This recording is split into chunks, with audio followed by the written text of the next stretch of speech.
puji-pujian yang kita naikkan. Haleluya, haleluya. Dan saya melihat respon jemaat juga sangat terbuka untuk menerima curahan berkat dari Tuhan. Haleluya. Pada kesempatan ini perkenankan saya mengucapkan terima kasih kepada Bapak Pendeta John dan Ibu yang sudah berkenan memberikan kesempatan kepada saya untuk berbagi firman. Kepada Bapak Pur dan Mbak Rus, luar biasa, maju terus, diberkati lewat puji-pujian Bu, ya luar biasa. Terima kasih untuk kesempatan yang diberikan. Saya sudah diberi tempat penginapan yang nyaman, ya tidur pulas, bisa istirahat dengan cukup, sehingga pada pagi hari ini bisa dengan penuh sukacita semangat untuk beribadah bersama jemaat. Demikian juga terima kasih untuk kesempatan yang diberikan kepada saya oleh seluruh majelis juga jemaat, ya untuk yang ketiga kali rasanya. Betul ya Bapak? 4 kali, oh Bapak Pendeta lebih hafal, di hotel 2 kali. Kemudian ketika ibadah di bawah sekali dan sekarang sekali ya, sudah 4 kali. Ya mungkin beberapa jemaat sudah kenal, oh itu Bu Titi ya, tapi mungkin juga baru ketemu hari ini. Perkenalkan saya Titi. Ya, nanti di akhir ibadah Bapak Pendeta akan mengumumkan karena hari ini adalah hari yang spesial. Ya, saya dari wajahnya aja sudah tampak kalau oma-oma gitu ya, diberi karunia cucu 3 tahun. Anak 2, ya suami, kami semua menikmati berkat Tuhan, pertolongan Tuhan, perlindungan Tuhan dalam keluarga kami maupun pekerjaan kami ya. Perkenalkan Titi ya bagi yang belum kenal. Pada pagi hari ini kita akan belajar tentang kesabaran. Ya sesuai dengan topik gereja pada bulan ini, belajar tentang kesabaran. Dan secara khusus saya ingin kita belajar bersama mengenai bersabar dalam penantian. Menanti itu enggak enak ya. Rasanya juga ini waktu semakin lambat ketika kita menanti. Tetapi kita mau belajar bahwa dalam penantian itu kita perlu bersabar. Kita akan melihat ayat emas kita di dalam kitab Yakobus pasal 5 ayat yang ke-7. Demikian firman Tuhan. Karena itu saudara-saudara, bersabarlah sampai kedatangan Tuhan. Sesungguhnya petani menantikan hasil yang berharga dari tanahnya dan ia sabar sampai telah turun musim hujan musim gugur dan hujan musim semi. Kalimat pertama pada ayat ini mengingatkan kepada kita bahwa ternyata bersabar itu sifatnya terus-menerus, tiada hentinya. Ayat ini mengatakan sampai kedatangan Tuhan. Bersabarlah sampai kedatangan Tuhan. Kita nggak ngerti kapan Tuhan akan datang yang kedua kali di dunia ini. Tetapi minimal adalah kedatangan Tuhan secara pribadi kepada kita masing-masing. Yaitu saat kita dipanggil pulang ke rumah Bapa. Itulah yang diajarkan Tuhan untuk kita senantiasa selalu terus-menerus bersabar. Sama seperti seorang petani yang mencangkul, yang mengurus airnya, menebarkan benihnya, mencabuti ilalang yang ada sekitarnya, sampai menunggu dari musim ke musim sehingga bisa dipetik buahnya, bisa memetik hasil panennya. Ini gambaran mengenai bersabar sampai kedatangan Tuhan. Melakukan hal-hal yang terkecil, yang tampaknya sepele. Melakukan hal-hal yang diperlukan sampai kemudian hasil dari upaya itu ada hasilnya. Ya, dari upaya itu sampai memetik hasilnya. Nah, sebelum lebih jauh kita mempelajari tentang bersabar dalam penantian, kita akan melihat kalau kita sering mendengar orang sabar, itu memiliki makna apa? Saya mencoba membuka dalam Kamus Besar Bahasa Indonesia versi online. Sabar artinya tahan menghadapi cobaan. Sabar menghadapi cobaan. Tidak lekas marah menjadi bete. Tidak lekas putus asa. Tidak lekas patah hati. Dan juga tabah. Itu artinya kalau kita sabar, ya, kita tahan menghadapi cobaan. Tidak lekas marah, tidak lekas putus asa, tidak lekas patah hati, dan juga tabah. Pengertian yang kedua, sabar itu adalah tenang, tidak tergesa-gesa, tidak terburu nafsu. Orang Jawa bilang tidak gerusa-gerusu, tidak keburu nafsu. Itu sabar. Bersabar berarti bersikap tenang. Bagaimana dalam penantian itu kita bersikap tenang. Kesabaran artinya ketenangan hati dalam menghadapi cobaan atau sifat tenang. Nah, sehingga Bapak Ibu sekalian yang dikasihi oleh Tuhan, sabar itu sebetulnya sebuah sikap hati. Sikap pikiran dan juga perasaan kita ketika menghadapi segala sesuatu di lingkungan kita, bagaimana kita tetap menjadi tenang, terkendali, tidak emosional, tidak gerusa-gerusu. Ternyata luar biasa ya. Pasti ketika kita memiliki kesabaran, itu berkatnya juga akan dirasakan oleh orang-orang di sekitar kita. Tetapi kalau kita bukan orang yang bersabar, itu juga akan dirasakan oleh sekeliling kita.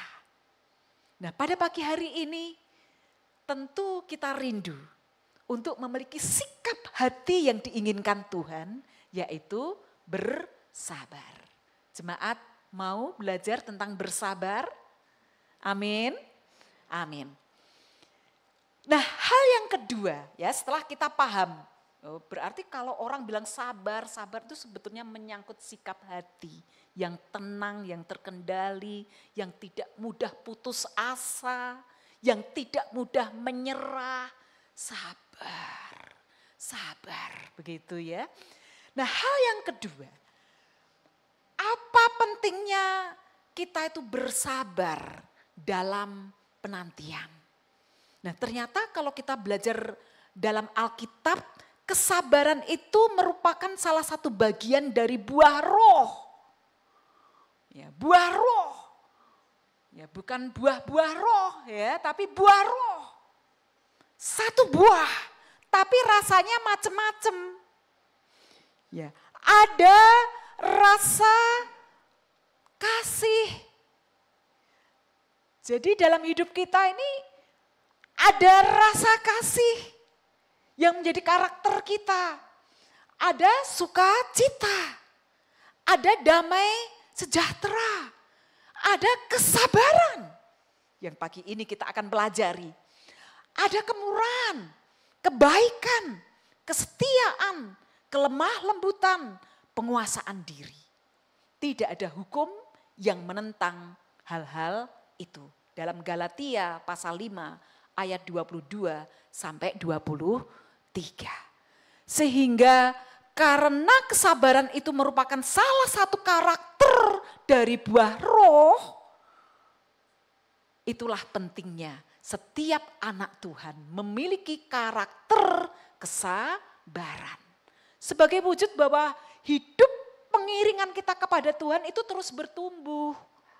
Enggak berhenti pada satu titik, tapi terus bertumbuh, berakar sampai menghasilkan buah roh yang salah satunya adalah kesabaran. Itu pentingnya kita memiliki kesabaran. Wujud sebagai wujud bahwa hidup kita di dalam Kristus itu bertumbuh, tidak mati. Tanpa kesabaran, kita itu akan mudah marah, mudah putus asa, mudah untuk tergoncang, mudah untuk tidak tenang, mudah putus asa. Bahkan kalau terus-terusan itu terjadi, bisa meninggalkan iman percayanya kepada Yesus. Gara-gara enggak sabar nih, udah doa sekian lama, kelihatannya tidak ada perubahan keadaan. Sudah berpuasa, tapi tampaknya Tuhan diam saja. Sampai akhirnya untuk apa aku ikut Tuhan? Kalau ternyata tidak ada hasil seperti yang diharapkan. Bahayanya sampai sedemikian. Ya, banyak kenyataan yang terjadi di sekeliling kita gara-gara tidak sabar dalam penantian. Berikutnya kita akan belajar tokoh-tokoh Alkitab yang mengajarkan kepada kita tentang kesabaran. Dan Alkitab juga jujur mengatakan, inilah Alkitab itu menyampaikan segala sesuatu dengan jujur, ya apa adanya. Dari tokoh-tokoh Alkitab yang akan kita pelajari, ternyata ada satu masa, ada satu keadaan hamba Tuhan tidak sabar. Tetapi meskipun demikian, Tuhan tetap setia menepati janjinya. Ya, jadi kita ini dibandingkan dengan tokoh-tokoh Alkitab kan, kalau saya membandingkan diri saya gak ada bandingannya lah ya. Kalau Abraham dan Sarah itu, apalagi Abraham yang dikenal sebagai bapak orang percaya, ada satu titik tidak sabar, ya, apalagi kita. Ya. Tetapi ternyata sekalipun kita banyak tidak sabar, ayo ngaku jujur ya. Siapa yang suka tidak sabar ya, jangan khawatir. Tuhan kita adalah Allah yang setia.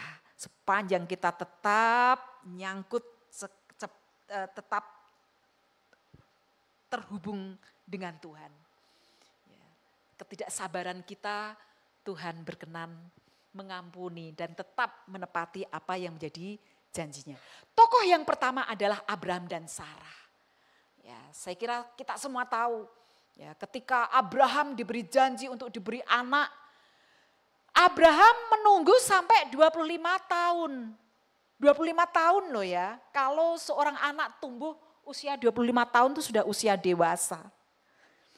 Ya, secara hukum sudah cakap berbuat hukum. 25 tahun menunggu. Tetapi Alkitab juga mencatat ada satu titik Sarah tidak sabar. Ya, ini sudah lama sekali kok tidak hamil-hamil. Sudah mati haid pula, mana bisa hamil. Sampai kemudian Sarah meminta Abraham untuk mengawini hambanya yang namanya Hagar. Ya enggak sabar ini. Tetapi dalam ketidaksabaran ternyata Tuhan tetap setia. Sampai kemudian dikaruniakan seorang anak yang namanya Iskak. Contoh yang kedua adalah Yusuf. Kita bisa pelajari dalam kitab Kejadian pasal 37 sampai ke 50. Bahwa Tuhan sudah memberi Yusuf mimpi. bahwa suatu saat Yusuf ini akan menjadi seorang pemimpin. Tetapi dalam perjalanan waktu perlu proses yang tidak mudah. Yusuf diajak saudara-saudaranya, dimasukkan ke sumur, dijual sebagai budak, kemudian karena difitnah oleh istri Potifar, masuk penjara, mengalami keadaan yang tidak mudah. 13 tahun kemudian, Yusuf baru diangkat menjadi pemimpin di Mesir. Waktu yang tidak singkat. Yusuf bersabar dalam penantian. Contoh Alkitab yang berikutnya adalah Musa. Kisah Musa ini bisa kita baca dalam kitab Keluaran, Bilangan, dan Ulangan. Ya, kita semua kenal tokoh Musa. Ya, bagaimana Musa diutus untuk membawa bangsa Israel diperbudakan di Mesir. Sampai 10 tulah dijatuhkan oleh Tuhan dan kemudian berhasil membawa keluar bangsa Israel dari Mesir dan 40 tahun berada di padang gurun. Bukan persoalan yang sederhana. Menggembalakan umat Israel yang mana Alkitab mencatat bangsa Israel itu adalah bangsa yang tegar tengkuk, keras kepala, kepala batu. Nah, kata-kata ini ada semua loh. Tegar tengkuk, keras kepala, kepala batu. Suka mengikuti apa yang menjadi maunya sendiri. Ini yang dihadapi oleh Musa. Dengan sabar menggembalakan bangsa Israel. Tapi ada satu titik juga. Musa kehilangan kesabaran. Ya, kita ingat peristiwa bagaimana ketika orang Israel menuntut air. Ya, Tuhan mengatakan tongkatnya untuk disentuhkan di batu. Tetapi karena sudah tidak tahan lagi, Musa membenturkan tongkatnya dengan hati yang marah. Tuhan tidak berkenan, ya, Tuhan merasa kurang dihargai, dilecehkan. Sehingga atas perbuatan itu Musa tidak diberi kesempatan untuk masuk ke tanah Kanaan. Tapi Tuhan juga tetap setia dalam kelemahan Musa. Sehingga Musa tetap diberi kesempatan untuk melihat tanah Kanaan. Apalagi kita, orang biasa, ya, seringkali alpa, jatuh dalam dosa, ya, tapi percayalah bahwa Allah kita adalah Allah yang setia. Sepanjang kita tetap nempel kepada Tuhan. Contoh tokoh Alkitab yang lainnya adalah Hana. Hana ini adalah istri Elkana yang seringkali diejek oleh Penina. Gara-gara Hana mandul, tidak punya anak. Ya, diejek setiap hari. Hatinya sabar, sabar. Ya, Hana tahu kemana harus pergi, mengadu, minta kekuatan. Setiap hari Hana berdoa di bait Allah. Sampai akhirnya Tuhan berkenan mengaruniakan anak yang kemudian diberi nama Samuel. Ya, Samuel adalah nabi besar yang diutus Tuhan untuk menyampaikan kehendak Tuhan atas orang Israel. Sabar menghadapi cacian makian dari Penina. Tokoh yang berikutnya Daud. Ketika Daud diurapi untuk menjadi raja, usianya masih sangat muda. Ya, sehingga dia nggak diperhitungkan oleh orang tuanya. Pada saat Nabi Samuel datang untuk mengurapi. Nah, baru menjadi kenyataan apa yang menjadi janji Tuhan itu 15 tahun kemudian. Daud diangkat menjadi raja. Proses Daud menjadi raja bukan persoalan yang sederhana. Bahkan dia sampai dikejar-kejar oleh Saul gara-gara Saul iri hati kepada Daud. Dan ada satu kesempatan Daud sebetulnya bisa mencelakai Saul. Ya, ketika buang hajat di sebuah gua. Ya. Anak buah Daud mengatakan, habisi bos. Ya, itu sudah ada di depan matamu. Tapi Daud dengan sabar, tenang, mengendalikan diri, mengendalikan emosi. Mengatakan bahwa dia juga hamba Allah. Aku harus menghargai. 15 tahun kemudian dari saat Daud diurapi oleh Samuel untuk menjadi raja, janji Tuhan digenapi. Di perjanjian baru kita juga melihat Simeon. Ya, Simeon itu adalah seorang yang benar dan saleh di hadapan Tuhan. Dan dia menanti-nantikan janji kehadiran Mesias. Dan Tuhan berkenan sehingga Simeon diberi kesempatan untuk melihat bayi Yesus. Demikian juga nabi perempuan yang namanya Hana juga memiliki kerinduan untuk melihat kenyataan dari janji Tuhan akan hadirnya seorang Mesias. Hana juga diberi kesempatan untuk akhirnya melihat bayi Yesus karena kesabarannya. Bayangkan kalau nggak sabar, ya mungkin Simeon dan Hana nubuatan nabi-nabi tentang kehadiran Mesias itu bohong aja. Tidak akan pernah terjadi. Tetapi karena kesabaran mereka, mereka menerima janji Tuhan. Hal yang berikutnya yang akan kita pelajari adalah bagaimana kita bisa belajar bersabar. Memiliki sikap hati yang tenang. Tidak mudah putus asa. Tidak tergesa-gesa. Terkendali. Catatan yang pertama. Percaya bahwa Tuhan punya rencana yang baik. Percaya Tuhan mempunyai rencana yang baik dalam hidup kita. Sebagaimana tertulis dalam kitab Yeremia pasal 29 ayat yang ke-11. Sebab aku mengetahui rancangan-rancangan apa yang ada padaku mengenai kamu. Demikianlah firman Tuhan, yaitu rancangan damai sejahtera dan bukan rancangan kecelakaan. Untuk memberikan kepadamu hari depan yang penuh harapan.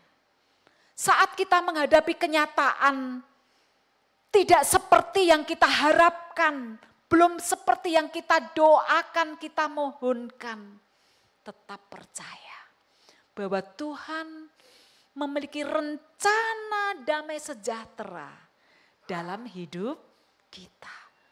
Tidak pernah Tuhan merancangkan kecelakaan. Kemudian yang kedua, percaya bahwa Tuhan memberi kekuatan. Untuk menanti itu tidak mudah. Tetapi firman Tuhan mengajar kepada kita, saat kita menghadapi keadaan yang tidak mudah, percaya bahwa Tuhan selalu memberi kekuatan. Puji-pujian yang kita naikkan tadi mengingatkan kepada kita kembali bahwa kekuatan Tuhan itu selalu disediakan untuk setiap anak-anaknya. Pada saat kita merasa tidak berdaya, terbatas, tidak sanggup. Mana mungkin aku bisa sabar lagi, Bu? Suamiku tuh keterlaluan. Kalau diberitahu keras kepala. Ini keluhan seorang ibu. Ya, bisa terjadi seorang bapak juga. Keterlaluan istriku, Bu. Dia itu egois. Maunya uang mulu. Ini gajian telat ditransfer aja sudah 10 kali seharian ngechat ini. Kok uangnya belum ditransfer? Nah, keluhan teman-teman di tempat kerja, ya, keterlaluan, gitu ya. Mungkin juga anak-anak sedang menghadapi sikap orang tua yang tidak sabar. Ya. Apa-apa dimarahi, apa-apa disalahkan gitu ya. Sabar, sabar ya nak ya, sabar. Ya. Minta Tuhan memberikan kekuatan. Demikian juga sebaliknya orang tua bisa terjadi diperhadapkan pada keadaan sikap anak yang tidak sesuai harapan. Hari-harinya main game mulu. Ya, disuruh belajar nggak mau. Atau terlibat geng motor. Ya, brang. Ya. Hidup dalam pergaulan yang tidak jelas. Sabar, orang tua sabar. Karena janji Tuhan, Tuhan memberi kekuatan.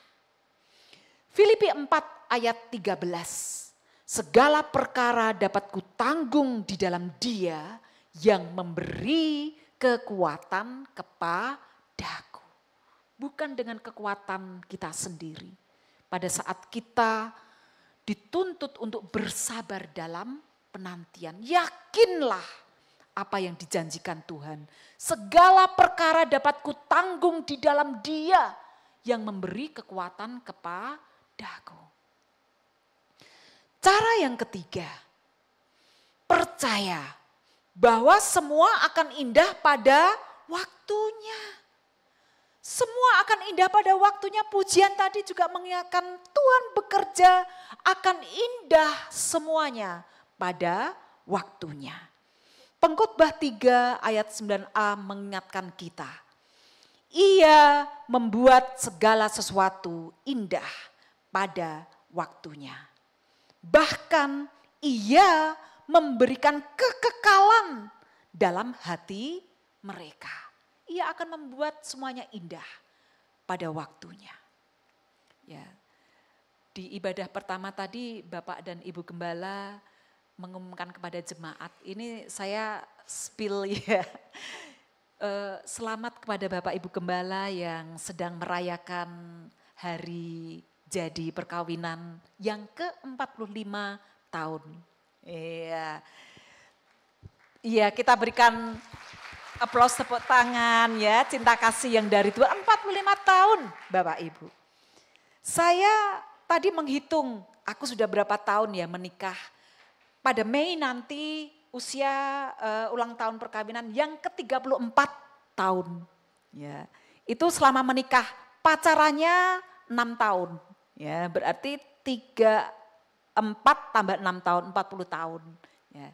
Selisih agak sedikit ya Ibu. Ya. Nah, saya ingin menyaksikan Bapak Ibu sekalian. Adakah di sini yang masih dalam perkawinan muda? Iya, Ananda, Jerry dan Jessica ya masih terhitung muda ya. Ya, ada yang lain. Iya. Iya.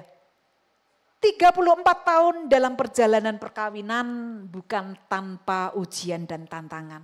Bapak Ibu sekalian. Oleh kebaikan Tuhan, saya itu dikaruniai suami yang temperamental. Aku pernah protes pada Tuhan. Ya Tuhan, Engkau tuh kan tahu. Ya. Aku tuh kan, kami ber8 saudara. Ya, jadi bisa membayangkan orang tua punya anak 8 itu kasih perhatiannya kan dibagi-bagi sedemikian rupa sampai enggak kebagian gitu ya. Engkau tahu Tuhan, aku tuh kan perlu sosok Bapak. Tapi mengapa Engkau memberikan suami yang begini? Saya protes loh sama Tuhan. Ya. Ketika pacaran sih enggak terasa. Teman-teman 6 tahun pacaran tuh semua baik gitu ya. Dunia ini indah sekali gitu, enggak terasa. Ini menjadi pelajaran untuk teman-teman muda yang masih pacaran juga ya, enggak ngerti ya, sampai jidatnya suamiku tuh agak nonong tuh juga enggak ngerti, 6 tahun pacaran enggak ngerti, baru setelah jadi istrinya saya ngerti, oh ternyata bojoku nonong gitu ya. Baru sadar gitu ya. Ya, enggak terasa. Tapi ketika masuk dalam hidup perkawinan, ya 6-7 tahun perkawinan itu saya merasakan berat. Berat. Tahu begini saat itu ya, saya mengeluh dalam hati, tahu begini enggak usah kawin gitu ya. Ya, untuk apa kalau kawin bikin susah gitu ya. Ini agak sombong juga di hadapan Tuhan. Ya memang sombong ya. Ngapain Tuhan aku kawin gitu. Toh aku bekerja, aku bisa mengurus hidupku sendiri, bisa mandiri. Kalau menikah hanya untuk menderita seperti ini. Ya, karena suami temperamental. Ya, ya kata-katanya sering kasar itu ya. Jadi luar biasa. Seringkali hati saya terluka, Bapak Ibu terluka. Ya Tuhan tahu banyak luka di hati saya. 6-7 usia perkawinan itu berat-beratnya saya menghadapi keadaan perkawinan. Lalu saya berpikir, kalau begini jadinya, udah deh give up, nyerah aku, nyerah. Tapi apa yang dinyatakan Tuhan, Bapak Ibu Saudara? Semua akan indah pada waktunya. Luar biasa pernyataan Tuhan itu saya tangkap dengan rema. Semua akan indah pada waktunya. Sehingga hari-hari kemudian ketika saya menghadapi perlakuan kata-kata yang kurang membuat hatiku damai sejahtera, tidak jarang berurai air mata. Ya, sambil masak begitu menetes air mata. Kok berat menghadapi perkawinan. Padahal Tuhan pasti punya rencana yang indah. Ya, saat saya protes, mengapa Tuhan Engkau memberi suami yang tidak aku perlukan. Maksudnya saya kan mendambakan sosok bapak ya, yang ngemong, yang penuh perhatian gitu ya. Tapi dapatnya beda. Tuhan mengatakan bahwa Bapak itu tahu yang terbaik untukmu. Ya. Diberi suami yang sedemikian rupa untuk mendandani hidup saya. Ya, itu pernyataan Tuhan saat itu. Dan ketika saya sudah merasa give up, udah Tuhan. Ya, rasanya aku gak kuat lagi. Mikirnya apa? Bapak Ibu sekalian, ya sudah mengakhiri gitu ya. Dengan kesombongan hati, aku mandiri kok gitu. Ya, tapi kasih sayang Tuhan mengingatkan melalui firman-Nya, Bapak Ibu sekalian. Apa yang sudah dipersatukan Allah tidak boleh diceraikan oleh manusia. Itu yang selalu diulang-ulang dinyatakan Tuhan dalam doa pribadi saya.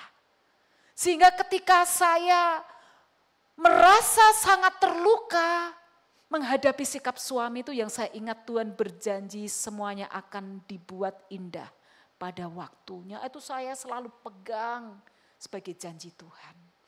Dan akhirnya karena Tuhan memberi kekuatan untuk memegang janji Tuhan yang seperti ini, saya menikmati buahnya. Bapak Ibu sekalian, ya, lewat tahun-tahun berikutnya, saya menikmati janji Tuhan yang menyatakan bahwa semua akan dibuat indah pada waktunya. Itu terjadi setelah suami saya pulang dari Australia, diberi kesempatan Tuhan untuk sekolah S3. Ya, karena suami ini sebetulnya sangat mencintai saya, ya, tapi egosentrisnya juga kuat sekali. Diizinkan enggak sanggup hidup berjauh-jauhan dengan saya, itu kan saking cintanya. Ya, saking cintanya itu sampai udah sangat protektif, posesif gitu. Jadi bersyukur diizinkan bisa hadir di Cirebon Bapak Ibu. Sudah jauh berminggu-minggu ini ada undangan bagaimana gitu, diizinkan ya. Enggak gampang dapat izin dari suami gitu ya. Sedemikian posesif gitu ya. Nah, akhirnya Tuhan mengizinkan berjauh-jauhan ketika sekolah di Australia. Ketika berjauh-jauhan Tuhan membentuk suami, Tuhan membentuk kerendahan hati saya. Dan akhirnya ketika pulang dari Australia, apa yang terjadi? 180 derajat berubah. saya menjumpai pribadi yang baru. Luar biasa Tuhan, luar biasa Tuhan. Ternyata tetesan air mata itu benar-benar ditampung di kirbatnya. Berubah total dari pribadi yang tidak sabaran menjadi bersabar. Malah dalam keseharian itu suamiku sekarang yang jauh lebih banyak kelembutannya loh dibanding saya. Gitu loh, kok ini terbalik gitu. Ya, itu mengoreksi saya ya untuk terus bertumbuh di dalam Tuhan. Saya menikmati buah kemuliaan dari hari ke hari. Karena Tuhan menyatakan indah pada waktunya. Ya, luar biasa.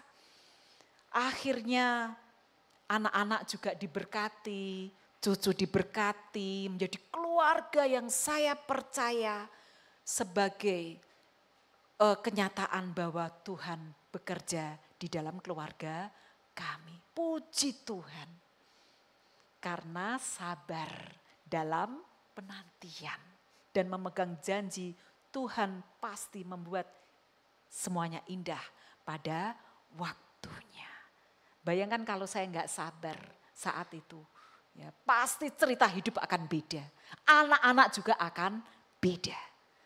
Karena Tuhan mengajar bersabar dalam penantian, akhirnya saya juga menikmati buah-buah kemuliaan dari hidup seorang suami yang sangat saya cintai dan yang sangat mencintai saya. Ya, tapi Tuhan berpesan ya bahwa saya harus membawa suami datang kepada Tuhan. Percaya bahwa semua akan indah pada waktunya. Jangan khawatir, tetap berdoa dan bersyukur. Filipi 4 ayat yang ke-6. Janganlah hendaknya kamu khawatir tentang apapun juga, tetapi nyatakanlah dalam segala hal keinginanmu kepada Allah dalam doa dan permohonan dengan ucapan syukur. Setiap kita penting memiliki waktu pribadi dengan Tuhan. Ya, enggak harus lama, yang penting hati ini terkoneksi dengan Tuhan. Pasti kalau kita memulai hidup dengan doa akan berbeda. Kalau kita tidak memulainya dengan berdoa. Tetapi berdoa juga bisa kita lakukan setiap saat, setiap waktu. Di saat kita sedang bekerja, di saat kita sedang santai, kita juga tetap bisa menaikkan doa kita. Doa itu kan komunikasi dengan Tuhan. Dalam setiap saat, setiap waktu, mari terus terhubung dengan Tuhan. Dengan permohonan, juga dengan pengucapan syukur. Puji Tuhan loh, kita tuh punya Allah yang gak jaim, punya Allah yang tidak pernah mengatakan aku sedang sibuk nak, sorry ya, nanti saja. Gak pernah. Tuhan itu menyanyiakan kita. Setiap saat, setiap waktu, apa yang kau rasakan dalam hatimu, berdoalah, berkomunikasilah. Pasti Tuhan menjawab. Amin. Masih ada satu cara lagi untuk kita belajar bersabar. Melatih diri untuk tetap tenang dan mengendalikan emosi. Ternyata bersabar itu perlu latihan. Ya, mari kita terus berlatih untuk bersabar. Latihan, gagal latihan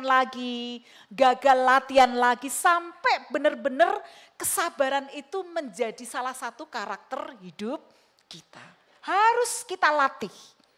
Nah, berkatnya apa ketika kita bisa mengendalikan emosi? Amsal 16 ayat 32. Orang yang sabar melebihi seorang pahlawan. Orang yang menguasai dirinya melebihi orang yang merebut kota. Bayangkan. Ya. Orang yang sabar itu melebihi seorang pahlawan. Pahlawan itu kita bisa membayangkan. Bagaimana gagahnya, bagaimana kewibawaannya. Ya. Orang yang sabar itu melebihi seorang pahlawan. Bahkan juga melebihi orang yang merebut kota. Dahsyat.